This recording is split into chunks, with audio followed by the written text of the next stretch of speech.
নমস্কার। দেখুন, আজকের এই প্রোগ্রামে আলোচনা করব এই জ্যৈষ্ঠী মাসে ৩টে এমন সবজি রয়েছে বা খাবার রয়েছে যেগুলো কিন্তু মুখে তুলতে নেই বা গ্রহণ করতে নেই। খেলে কি হয়? জীবনে মারাত্মক রকমের দরিদ্রতা, অর্থকষ্ট, রোগ, জ্বালা, পীড়া, অশান্তি এগুলো কিন্তু জীবনে প্রবেশ করে। দ্বিতীয়ত, এই জ্যৈষ্ঠ মাসে এমন ৫টি বস্তু রয়েছে সেগুলো কিন্তু কাউকে দান করতে নেই। দান করলে কি হয়? ঘর থেকে মা লক্ষ্মী বেরিয়ে যান এবং ঘরে অলক্ষ্মী বিরাজ করে, যার ফলে এমন দরিদ্রতার সাক্ষী হতে হয় জীবনে যা কল্পনাও করতে পারছেন না। সুতরাং সেই ৫টা জিনিস কি সেটিও কিন্তু আজকের এই প্রোগ্রামে আপনাদের সঙ্গে জানাবো। তৃতীয়ত, এই জ্যৈষ্ঠী মাসে কিছু এমন নিয়ম রয়েছে যেগুলো প্রত্যেকের মেনে চলা উচিত, নতুবা দেবেশ্বর মহাদেব রুষ্ট হন, মাতা লক্ষ্মী অপ্রসন্ন হন, যার ফলে ধার দেনা, ঋণ, পারিবারিক দুর্ঘটনা, অশান্তি, আর্থিক কষ্ট এগুলো কিন্তু জীবনে অত্যাধিক পরিমাণে ইনক্রিজ হয়ে যায়, বেড়ে যায়, বৃদ্ধি পায়। আচ্ছা, আমি ভিডিওটির প্রত্যেকটা পয়েন্টে আসার আগে অনুরোধ করব, যারা হস্তবিচার প্রিমিয়াম কুষ্টি পেতে চাইছেন, বাস্তুবিচার করাতে চাইছেন অনলাইনে, তারা কিন্তু ভিডিওটিতে দেয়া যে নাম্বারটি রয়েছে সেটি আমার পার্সোনাল নাম্বার। এখানে কিন্তু অনলাইন বুকিং করে যোগাযোগ করতে পারেন। আজকের প্রোগ্রামটা ভালো লাগলে লাইক, কমেন্ট, শেয়ার করতে ভুলবেন না। চ্যানেলটি কিন্তু অবশ্যই সাবস্ক্রাইব করে রাখবেন। আচ্ছা, ভিডিওর প্রথম অংশে আলোচনা করি জ্যৈষ্ঠ মাসে কোন খাবারগুলো গ্রহণ করতে নেই বা করলে কি হয়। দেখুন, জ্যৈষ্ঠ মাসে এমনিতেই অত্যাধিক গরমকাল, একটি গরমের সময় যদি আপনারা ভুলবশত এই খাবারগুলো খেয়ে থাকেন তাহলে কি হয়? এই খাবারগুলো এই জ্যৈষ্ঠ মাসে খেলে শারীরিক দিক দিয়ে বলুন, মানসিক ক্ষেত্রে বলুন, ডাইজেস্টের প্রবলেম হয়, পেটে ব্যথা থেকে আরম্ভ করে স্টমাকের প্রবলেম, মন মেজাজ অত্যন্ত বিঘ্নিত হয়, ক্যাশ ফ্লো জীবনে কিন্তু কমে যায়। দেখুন, প্রথমত খুব একটা তৈলাক্ত খাবার, তেল মশলা জাতীয় খাবার এই মাসে গ্রহণ করবেন না। কারণ এই প্রচণ্ড গরমে যদি এই খাবারগুলো গ্রহণ করেন তাহলে স্টমাকের প্রবলেম, ডাইজেস্টের প্রবলেম, ঠিক আছে, এগুলো আপনাদের প্রবলেমগুলো তো ফেস করবেন। তার সাথে কি হয়? ওষুধ খাওয়া মানে ডাক্তারকে দেখানো, রোগ আসা মানে ডাক্তারের কাছে যাওয়া, যার ফলে এই ডাক্তার এবং মেডিসিনের ক্ষেত্রে প্রচুর কিন্তু খরচ, একটা বেহিসাবি খরচ কিন্তু হয়ে যেতে পারে। তাই শাস্ত্র বলছে কখনই এই গুড়পাক জাতীয় খাবার, অত্যাধিক তৈলাক্ত খাবার যেগুলো, সেগুলো কিন্তু এই গরমের একটা পরিবেশে জ্যৈষ্ঠী মাসে কিন্তু গ্রহণ করতে নেই। এছাড়াও স্ট্রিট ফুড, দেখবেন রাস্তাতে অনেক ঠেলাগাড়ি বসে, সেটাকে বলা হয় স্ট্রিট ফুড। তো এই স্ট্রিট ফুড যেমন মোগলাই হতে পারে, লাইক চাউমিন, রোল, ফুচকা, এই টাইপের এখন তো বিভিন্ন রকম ডিশ চলে এসছে খাবারের। তো যেগুলো খুবই মশলা রয়েছে বা খুবই ননভেজ টাইপের যে খাবারগুলো রয়েছে, এগুলো কিন্তু যে খাবারগুলোতে হাইজেনিক খাবার নয় একবারেই। তো সেই ক্ষেত্রে এই গরমে এই খাবারগুলোকে একটু অ্যাভয়েড করবেন, নইলে কি হয়? লিভার সংক্রান্ত সমস্যা জীবনে চলে আসে। বিশেষ করে বলে রাখি, যদি আমরা একটু অ্যাস্ট্রোলজিক্যাল দিকে যাই, যাদের শনিবার দিন জন্ম, যাদের উপর শনির সাড়ে সাতি বলুন, শনির ঢাইয়া বলুন, যাদের উপর এই প্রবলেমসগুলো রয়েছে, শনি ভারী অবস্থায় রয়েছে, তাদের কিন্তু এই মাসটাতে একটু এই খাবারগুলোকে অ্যাভয়েড করা উচিত। নতুবা কিন্তু লিভারের সংক্রান্ত যে মেজর যে প্রবলেমসগুলো সৃষ্টি হয় সেগুলো কিন্তু আপনাদের জীবনে চলে আসতে পারে। আচ্ছা, এছাড়াও বিশেষ 3টি এমন সবজি রয়েছে সেগুলো কিন্তু জ্যৈষ্ঠ মাসে গ্রহণ করতে নেই। তার মধ্যে একটি হচ্ছে লাউ শাক। একদম ঠিক শুনেছেন, অনেকে লাউ খেতে পছন্দ করেন, লাউয়ের তরকারি, অনেকে লাউয়ের শাক দিয়েও খুব পছন্দ করেন খেতে। কিন্তু শাস্ত্র বলছে যে জ্যৈষ্ঠ মাসে কখনোই লাউ শাক গ্রহণ করতে নেই। দেখুন, লাউ শাকের অনেক প্রকার গুণাগুণ আছে। আয়ুর্বেদিক হিসাবেও শাকটি যথেষ্ট আমাদের শরীরের জন্য ভালো, ঠিক আছে। কিন্তু স্পেশালি এই গরম সময়টাতে, এই যে একটা যে দাবদাহ যে পরিবেশ, গরমের যে পরিবেশ, তাহলে এই পরিবেশে কিন্তু লাউ শাকটা গ্রহণ করা আমাদের শরীরের জন্য ভালো নয়। গুণাগুণ থাকলেও এই শাক খেলে শারীরিক সমস্যায় পড়তে পারেন, অর্থনৈতিক টানাপোড়েনে পড়তে পারেন। তাই আমি অনুরোধ করব যে জ্যৈষ্ঠী মাসে এটি একটু অ্যাভয়েড করবেন। খুব একটা লাউ শাক বা লাউয়ের তরকারি না খাওয়াই ভালো। আচ্ছা, এরপর আরেকটি যে বিষয় আপনাদেরকে বলবো সেখানে হচ্ছে কি, জীবনে যদি সুখ শান্তি চান, যদি আর্থিক দিক থেকে উন্নতি করতে চান, অর্থহানির হাত থেকে রক্ষা পেতে চান, তাহলে কিন্তু আমি বলবো যে এই জ্যৈষ্ঠী মাসে আমড়ার টক একটু অ্যাভয়েড করবেন, খাবেন না। হ্যাঁ, আমের আচার খেতে পারেন, অসুবিধা নেই, তাও বেশি পরিমাণে নয়। ঠিক আছে, আমাশয় প্রবলেম নিয়ে চলে আসে, তো আমটা খেতে পারেন, কিন্তু আমড়ার টক খুব একটা বেশি কিন্তু এই জ্যৈষ্ঠ মাসে গ্রহণ করবেন না, শাস্ত্র মতে নিষিদ্ধ রয়েছে।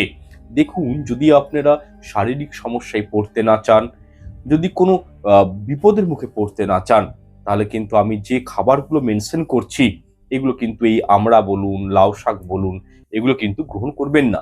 দেখুন, আমরা শরীরের জন্য খুব একটা মানে আমরা যে জিনিসটা মানে আমরা চাটনি বা আচার যেটাই বলুন না কেন, সেটা কিন্তু শরীরের জন্য খুব একটা এই মাসে ভালো ফল দেয় না।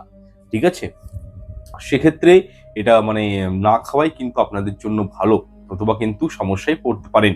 জীবনে পারিবারিক সুখ শান্তিতে বিঘ্নতা আসবে, বা হয়তো আমরা খেলে যদি কোনো শারীরিক সমস্যা তৈরি হয়ে যায়, তখন আপনাকে ডাক্তারের কাছে যেতে হবে, ডাক্তার মেডিসিন লিখবে, ডাক্তারের ফিস রয়েছে, একটা খরচার সম্মুখে পড়ে যেতে পারেন। তো তার জন্যই বলছি যে আমরাটা কিন্তু এই জ্যৈষ্ঠ মাসে একটু অ্যাভয়েড করার চেষ্টা করবেন। আচ্ছা, এরপর যে খাবারটির কথা বলবো সেটি হচ্ছে লাউ। আমি আগেই বললাম লাউ শাক, এরপর আসছে আমি লাউ। দেখুন, আমরা প্রত্যেকেই কম বেশি কিন্তু লাউয়ের সবজি গ্রহণ করে থাকি, এবং এটি আমাদের প্রত্যেকের অত্যন্ত প্রিয় একটি সবজি। কিন্তু শাস্ত্র মতে স্পষ্টতই বলা হয়েছে যে জ্যৈষ্ঠী মাসে কিন্তু লাউ লাউয়ের কোনো সবজি বা তরকারি সেগুলো গ্রহণ না করাই ভালো, শরীরের জন্য খুব একটা ভালো নয়। কি হয়, শারীরিক মানসিক দিকে একটা চাপ সৃষ্টি হয়ে যায়, জীবনযাত্রাটাতে ইম্প্যাক্ট পড়ে, সচ্ছলতাগুলো জীবন থেকে বিঘ্নিত হয়। দেখুন, লাউ খেলে পেট ঠান্ডা থাকে। আপনারা অনেকেই কমেন্ট করবেন যে স্যার, লাউ খেলে তো পেট ঠান্ডা থাকে, আর গরমে তো লাউ খাওয়াটা খুব ভালো। কিন্তু ব্যাপারটা এখানে এরকমটা নয়। ঠিক আছে, লাউয়ের তরকারি বা সবজি কোনোটাই খারাপ বলছি না। আয়ুর্বেদিক শাস্ত্রে এই জ্যৈষ্ঠী মাসে শুধু বলা হয়েছে যে লাউয়ের তৈরি কোনো খাবার, মানে লাউ দিয়ে তৈরি কোনো সবজি বা তরকারি খুব একটা শরীরকে মানে ভালো কিছু করে না, বরং মানে কিছু প্রবলেম সৃষ্টি করে দেয়। হ্যাঁ, ঠিক আছে, শারীরিক সমস্যা দেখা দিতে পারে, মানসিক দুশ্চিন্তা বেড়ে যেতে পারে। তাই আমি বলবো যে জ্যৈষ্ঠী মাসে এগুলো খাবেন না। আচ্ছা, এরপর আমি প্রোগ্রামের যেটি দ্বিতীয় অংশ, সেখানে আমি আলোচনা করব যে জ্যৈষ্ঠী মাসে এমন 4টি বস্তু রয়েছে, ঠিক আছে, যে বস্তুগুলো কিন্তু ঘর থেকে বার করতে নেই, বা কাউকে এই মাসে দিতে নেই। দিলে কি হয়, দিলে অর্থহানি জীবনে নেমে আসে, আপনার গৃহে দরিদ্রতা বৃদ্ধি পেতে পারে, ঘরের লক্ষ্মী রাগান্বিত হতে পারেন। আচ্ছা, এই যে 4টে জিনিস আপনাদেরকে বলবো, তার আগে একটা কথা বলে রাখি, যারা এতক্ষণ ভিডিওটি আমার দেখেছেন তাদেরকে অসংখ্য ধন্যবাদ। আচ্ছা, এই বিষয়গুলো আমি আপনাদেরকে জানিয়ে দিচ্ছি। প্রথমত, এই জ্যৈষ্ঠী মাস চলাকালীন, ঠিক আছে, ঘরের লক্ষ্মী কাকে বলা হয়? ঠিক আছে, ঘরের লক্ষ্মী হচ্ছে চাল। ঠিক আছে, তো এই চাল কিন্তু কাউকে দিতে নেই। ঠিক আছে, চাল দিলে কিন্তু ঘর থেকে লক্ষ্মীহীন হয়ে যায়। তো সেক্ষেত্রে এই একটা বিষয়। আর একটা হচ্ছে, এই আপনাদের ঘরে ধরুন যে বোনেরা মায়েরা রয়েছেন, আপনার স্ত্রী আছেন ধরুন, তো সেক্ষেত্রে মহিলাদের বা স্ত্রীদের যে গহনা অলংকার ব্যবহার করে, তো এই অলংকারগুলো কিন্তু জ্যৈষ্ঠী মাসে কখনোই বিক্রি করতে নেই, কাউকে পরতে দিতে নেই, বা হয়তো আপনার স্ত্রী হয়তো বা হয়তো মানে কোনো মহিলা হয়তো বিবাহিত, তো যে সিঁদুর ব্যবহার করেন, ঠিক আছে, তারা কিন্তু নিজের ব্যবহৃত সিঁদুর অন্য কোনো মহিলাকে এই মাসটাতে কখনোই দিবেন না। গিফট স্বরূপও দিবেন না। আপনার ঘরে কোনো আত্মীয় পরিজন কেউ হয়তো এসছে, আপনার কাছে সিঁদুরটা চাইলো, তো সেক্ষেত্রে আমি বলবো যে না, নিজের ব্যবহৃত সিঁদুর কিন্তু কখনোই অন্য স্ত্রীকে ব্যবহার করতে দিতে নেই। সিঁদুরের কৌটো দান হিসাবেও কিন্তু কাউকে এই মাসে দিতে নেই। কারণ সিঁদুর দান করলে জানবেন, কোথাও না কোথাও আপনি আপনার স্বামীর জীবনে দুর্ভাগ্যের কারণ আপনি কিন্তু নিজেই হয়ে উঠবেন। জ্যৈষ্ঠী মাসে বলা হয়, যদি কাউকে সিঁদুর দান করেন বা সিঁদুরের কৌটো যদি কাউকে দিয়ে দেন, তাহলে কি হয়, স্বামীর আয়ুতে একটা নেগেটিভ প্রভাব পড়ে, স্বামীর ইনকামে একটা নেগেটিভ প্রভাব পড়ে। তাই আমি প্রত্যেকের উদ্দেশ্যে বলবো, যারা সধবা মহিলারা রয়েছেন, তারা নিজের স্বামীর মঙ্গল কামনার্থে এই মাসে কিন্তু সিঁদুর, নিজের হয়তো বোন এসছে, দিদি এসছে, বা কোনো মাসি পিসি যেই চাক না কেন, অ্যাভয়েড করবেন, সেই সিঁদুর কিন্তু কাউকে দেবেন না। এছাড়াও হিন্দু শাস্ত্র মতে জ্যৈষ্ঠী মাসে সিঁদুর দান করলে কি হয়, অর্থনৈতিক সমস্যা তো জীবনে আসেই, তার সঙ্গে জীবনে স্ট্রাগল চলে আসে। দুর্ভাগ্য জীবনে নেমে আসে, অর্থের হানি প্রচন্ড হয়। তাই বিষয়টা কিন্তু মাথায় রাখবেন। আচ্ছা, এরপর দ্বিতীয় যে বস্তুটির কথা বলবো যে জ্যৈষ্ঠ মাসে কাউকে দেবেন না, সেটি হচ্ছে চাল। একদম ঠিক শুনেছেন।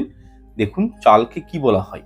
চাল মানে হচ্ছে অন্ন, মা অন্নপূর্ণার স্বরূপ, মা লক্ষ্মীর মানে স্বরূপ। সুতরাং আপনি যদি এই মাসে কাউকে চাল দান করে দেন, তাহলে কি হয়? ঘরের লক্ষ্মীকে আপনি না জেনেই কিন্তু অন্যের ঘরে পাঠিয়ে দিচ্ছেন। ঠিক আছে? যার ফলে কিন্তু জীবনে দরিদ্রতা আসতে পারে, জীবনে দুঃখ কষ্ট আসতে পারে এবং কি মা লক্ষ্মী এতে রুষ্ট হন। তাই আমি অনুরোধ করব যে চাল আপনারা কিন্তু এই মাসে কাউকে দিবেন না। বিশেষ করে বেলা 12টার পর। জ্যৈষ্ঠ মাসে ধরুন কোনো ভিখারি মানুষ এলো, কোনো একটা বৈষ্ণব বা কোনো ব্রাহ্মণ আপনাদের গৃহে এলো, তাকে আপনি কি দিবেন? অর্থ দিতে পারেন বা চাল দিতে পারেন। কিন্তু হ্যাঁ, নিয়ম আছে।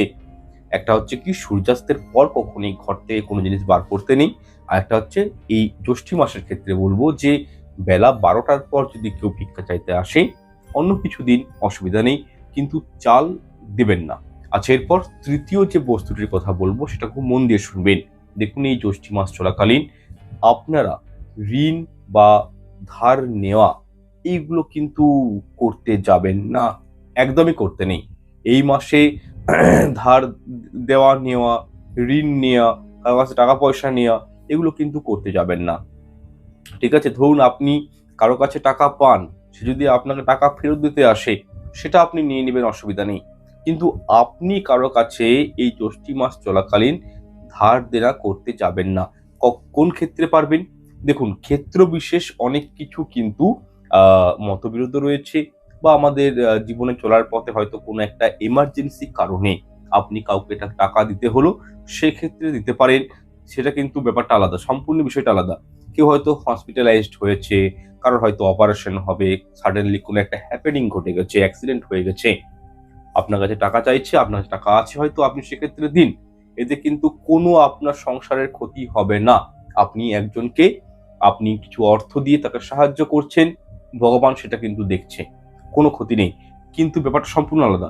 কিন্তু হ্যাঁ, কারণে অকারণে ঘর থেকে টাকা বার করা বা হয়তো যে বিষয়গুলো বলছি সেগুলো কিন্তু আপনারা করবেন না।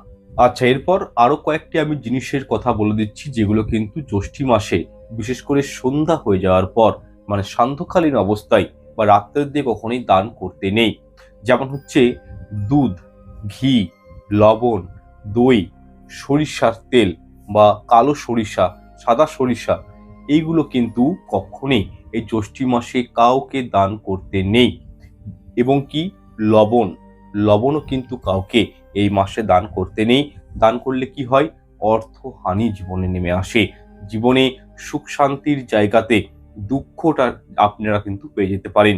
তাই এই যে কয়েকটা জিনিসের কথা বলছি, এগুলো কিন্তু কখনোই এই জ্যৈষ্ঠ মাস চলাকালীন দান করতে যাবেন না। আচ্ছা, এর পরের বিষয়টি কি? দেখুন, আমরা ঠাকুর ঘরে যেসব ইকুইপমেন্টগুলো ব্যবহার করি, উপাদানগুলো ব্যবহার করি, সেগুলোর মধ্যে কিন্তু পজিটিভিটি এনার্জি অত্যন্ত পরিমাণে থাকে। তো এগুলো কি বলা হয় শাস্ত্র মতে? আপনি যদি ঘরের ওই ঘড়ি ঘন্টা বলুন, চন্দন পিঁড়ি বলুন, বা ঠাকুরের ব্যবহৃত কোনো বাসনপত্র যেগুলো রয়েছে, এই জ্যৈষ্ঠ মাসে কাউকে দিলে সেই পজিটিভিটি কিন্তু অন্যের বাড়িতে চলে যায় এবং আপনার গৃহে নেগেটিভিটি গুলো কিন্তু ক্রিয়েট হয়ে যায়। তাই আমি বলবো যে মানসিক টেনশনে যদি পড়তে না চান, অশান্তি জীবনে যদি নিয়ে আসতে না চান, তাহলে কিন্তু বলবো যে এই ঠাকুরের ব্যবহৃত যে জিনিসগুলো রয়েছে, সেগুলো কিন্তু এই মাসে দিবেন না। এছাড়াও পিতল, রূপা, সোনা, তামা, এগুলোর মধ্যেও কিন্তু প্রচন্ড পরিমাণে পজিটিভিটি গ্রো করে, পাওয়ারটা রয়েছে। তো এগুলো কিন্তু আপনারা এই জ্যৈষ্ঠ মাস চলাকালীন কাউকে কিন্তু দিতে যাবেন না। আচ্ছা, এরপর প্রোগ্রামের তৃতীয় কনসেপ্টটাতে চলে আসছি, যেটা হচ্ছে কি জ্যৈষ্ঠ মাস পালনের নিয়ম সম্পর্কে। অর্থাৎ এই মাসে এমন 2-3টে কাজ রয়েছে, সেগুলো কিন্তু কখনোই করতে নেই। খুব একটা প্রাপ্ত হয় না, টাকা পয়সা জীবন থেকে মানে জলের মতন খরচ হয়ে যায়। অন্যদিকে এমনও কিছু কার্য রয়েছে যেগুলো জ্যৈষ্ঠ মাসে করলে জীবনে আয় উন্নতি অত্যন্ত পরিমাণে বৃদ্ধি পায়। আচ্ছা, প্রথমেই যে বিষয়টি আপনাদের সামনে আলোচনা করব সেটি হচ্ছে, এই জ্যৈষ্ঠ মাস চলাকালীন আপনাদের গৃহে দুঃখী, দরিদ্র, ভিক্ষুক, অসহায় কোনো মানুষ হঠাৎ করে এসে যদি উপস্থিত হয়, তো সেক্ষেত্রে আপনারা কখনোই কিন্তু তাদেরকে একেবারেই খালি হাতে ঘুরিয়ে দেবেন না। আপনাদের যতটুকু সামর্থ্য, সেই সামর্থ্য অনুযায়ী আপনারা সেই মানুষটিকে সাহায্য করবেন, কিছু না কিছু দিবেন। এর ফলে দেখবেন সারাটা জীবন আপনি দেবাদিদেব মহাদেবের কৃপায় থাকবেন, উনার মানে আশীর্বাদের অধিকারী হয়ে যাবেন এবং অত্যন্ত পূর্ণ ফল অর্জন করবেন।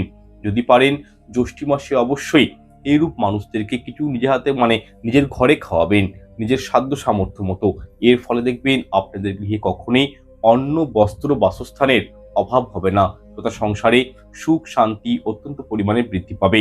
দ্বিতীয় বিষয়টি হলো, জ্যৈষ্ঠী মাস চলাকালীন প্রতিটি সোমবার দিন এবং মঙ্গলবার দিন চেষ্টা করবেন নিরামিষ আহার গ্রহণ করার। মঙ্গলবার এবং সোমবার দিন নিরামিষ আহার গ্রহণ করবেন। এর ফলে আপনাদের শারীরিক এবং মানসিক দিকটি অত্যন্ত উন্নত মানের হবে এবং যারা নিরামিষ আহার গ্রহণ করেন তাদের কিন্তু অনেকাংশেই ঈশ্বরের প্রতি আস্থা, নিবিড় সম্পর্ক এগুলো কিন্তু বৃদ্ধি পায়। তথা যদি সোমবার দিন আপনারা নিরামিষ আহার গ্রহণ করেন, পুজো অর্চনা করেন, তাহলে কিন্তু অতি অবশ্যই এতে সংসারের মঙ্গল হয় এবং আপনাদের পরিবারে সুখ শান্তির ছোঁয়া লাগবে। এক্ষেত্রে আপনাদেরকে আরো একটি বিষয় আমি জানিয়ে রাখি, জ্যৈষ্ঠ মাস চলাকালীন সোমবার দিন কিন্তু আপনারা ভুল করেও চুল, দাড়ি, নখ কাটবেন না। এতে কিন্তু আপনাদের জীবনে বিভিন্ন রকম সমস্যা নেমে আসতে পারে। এই বিষয়টা কিন্তু মাথায় রাখবেন। এরপর তৃতীয়ত বিষয়টি হচ্ছে, জ্যৈষ্ঠী মাস চলাকালীন ভুল করেও সর্প নিধন করবেন না, অর্থাৎ সাপকে মারবেন না। দেখুন, আমরা সবাই জানি যে আশুতোষ শিবের গলায় কিন্তু সর্প বিদ্যমান থাকে। সুতরাং আপনারা যদি সাপকে এই জ্যৈষ্ঠী মাসের সোমবার দিনগুলোতে কোনো কারণে মেরে ফেলেন বা জ্যৈষ্ঠী মাসে মেরে ফেলেন, তাহলে কিন্তু আপনার কুণ্ডলিতে কাল সর্প দোষ, যে দোষটা রয়েছে সেটা অ্যাক্টিভ হয়ে যেতে পারে। এছাড়াও আপনাদের জন্মকুণ্ডলিতে গ্রহের দশার পরিবর্তন ঘটতে পারে, যার ফলে আর্থিক সংকট, পারিবারিক অশান্তি, সমাজে মান সম্মান হানি, আকস্মিক বিপদ আপদ, দুর্ঘটনা, অর্থহানি এই সমস্যার সম্মুখে কিন্তু পড়ে যেতে পারেন। সুতরাং এই মাসটাতে আপনারা কিন্তু একটু মাথায় রাখবেন, সর্প নিধন করবেন না। এছাড়াও জ্যৈষ্ঠী মাস চলাকালীন প্রতিটি সোমবার, প্রতিটি মঙ্গলবার অথবা শনিবার পারলে আপনারা নিজে হাতে মাছেদেরকে কিছু খাওয়াবেন। এর ফলে কি হয়, শিব পার্বতী অত্যন্ত প্রসন্ন হন। আপনি ধরুন এই মাসে যদি কোনো বাজারে জ্যান্ত মাছ ক্রয় করে নিয়ে এসে সেটি যদি কোনো পুকুরে ফেলে দিতে পারেন, নদীতে যদি মাছটিকে যদি বাঁচিয়ে দিতে পারেন, ফেলে দিতে পারেন, তার মানে বুঝবেন আপনার জীবন থেকে আর্থিক সমস্যাগুলো কিন্তু নিজে হাতে আপনি মানে এই বাধাগুলোকে দূর করতে সক্ষম হয়েছেন। জ্যৈষ্ঠী মাসটা কিন্তু খুব পবিত্র একটি মাস। হর পার্বতী অত্যন্ত কিন্তু এই মাসে প্রসন্ন হন ভক্তদের উপর, যদি ভক্তরা ভালো কোনো কর্ম করে। তাই আমি প্রত্যেককেই বলবো যে জীবনে যদি সুখ শান্তির ছোঁয়া পেতে চান, শারীরিক দিক থেকে যদি মানে মুক্তি পেতে চান, রোগ জ্বালা থেকে মুক্তি পেতে চান, তাহলে জ্যৈষ্ঠী মাসে অবশ্যই মাছেদেরকে কিছু নিজে হাতে খাওয়ান, মাছেদের কোনো ক্ষতি করবেন না, সর্পনিধন করবেন না। এছাড়াও কোনো পশু যদি এই মাসে আপনাদের গৃহে প্রবেশ করে, বিশেষ করে বিড়াল, কুকুর বা গোমাতা যদি প্রবেশ করে, তাদেরকে কিছু খাওয়াবেন। কখনোই কিন্তু লাঠি মেরে, ঠেঙার প্রয়োগ করে কিন্তু তাদেরকে তাড়িয়ে দিবেন না। এই বিষয়টা কিন্তু মাথায় রাখবেন। এমনিতেই এটা কিন্তু অত্যাধিক গরমকাল, একটা গরমের সময়, ঠিক আছে।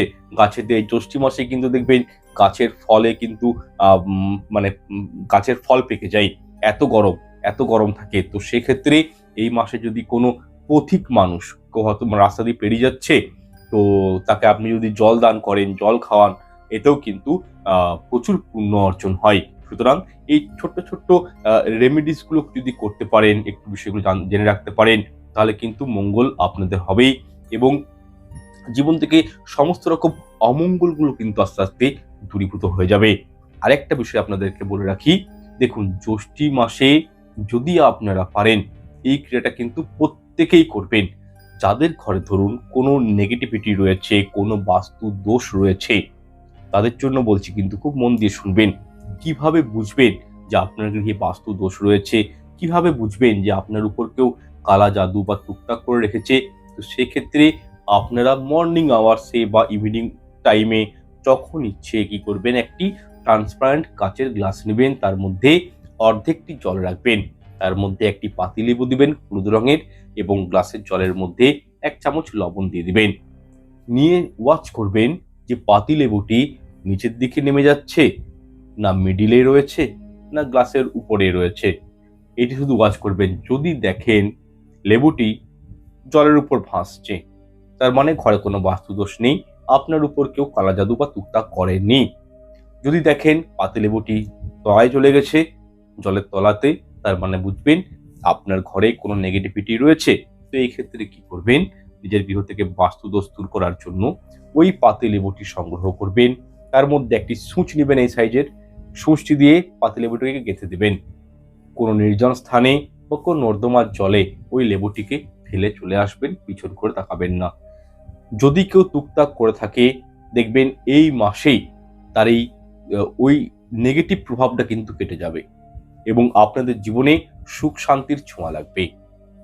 যারা প্রচন্ড রোগে ভুগছেন, রোগ ডাক্তার দেখাচ্ছেন, মেডিসিন খাচ্ছেন, রোগ যাচ্ছে না শরীর থেকে, অনেক সময় এমনটাও হয়, আমাকে অনেকেই কমেন্ট করেন, প্রশ্ন করেন যে স্যার প্রচুর ডাক্তার দেখিয়েছি, কিন্তু ডাক্তার বুঝতে পারছে না যে কিভাবে রোগটাকে নিরাময় করা যায়, কিভাবে মানে অ্যাকচুয়াল রোগটা হয়েছে কি, সে রোগটাই ডাক্তারবাবু নাকি বুঝতে পারছেন না। তো এক্ষেত্রে কি করণীয়? তো এই ক্ষেত্রে করণীয় একটাই, এই জ্যৈষ্ঠ মাসে যদি আপনারা 3টে বা 4টে বা 2টো যদি সোমবার দিন 5টি গোলমরিচ কাঁচা দুধ নিয়ে গিয়ে শিবলিঙ্গে নিবেদন করতে পারেন বিল্লপত্র সহযোগে, যদি শিবজিকে এই মাসে চন্দন দিতে পারেন, সমস্ত রোগ জীবন থেকে দূরীভূত হয়ে যায়। জ্যৈষ্ঠী মাসের ক্ষমতা এতটা। শ্রাবণ মাস, জ্যৈষ্ঠী মাস, এই দুটো মাস কিন্তু মহাদেব খুব পছন্দ করেন। এই মাসে আপনারা মহাদেবকে ঘরে এনে প্রতিষ্ঠা করতে পারেন। এই মাসে আপনারা কিন্তু মানে এই যেটা বললাম রেমেডিটা, সেটা কিন্তু করতে পারেন। যাই হোক, আমি আজকের প্রোগ্রামটা দীর্ঘায়িত আর করছি না। আপনাদেরকে আমি কি কি সবজি নিষেধ করলাম সেগুলো বলে দিয়েছি, কি কাজ করবেন না, কি কাজ করবেন সেগুলো কিন্তু আপনাদেরকে আমি জানিয়ে দিয়েছি। দেখা হচ্ছে নেক্সট এপিসোডে। ঈশ্বর আপনাদের মঙ্গল করুক। নমস্কার, ধন্যবাদ।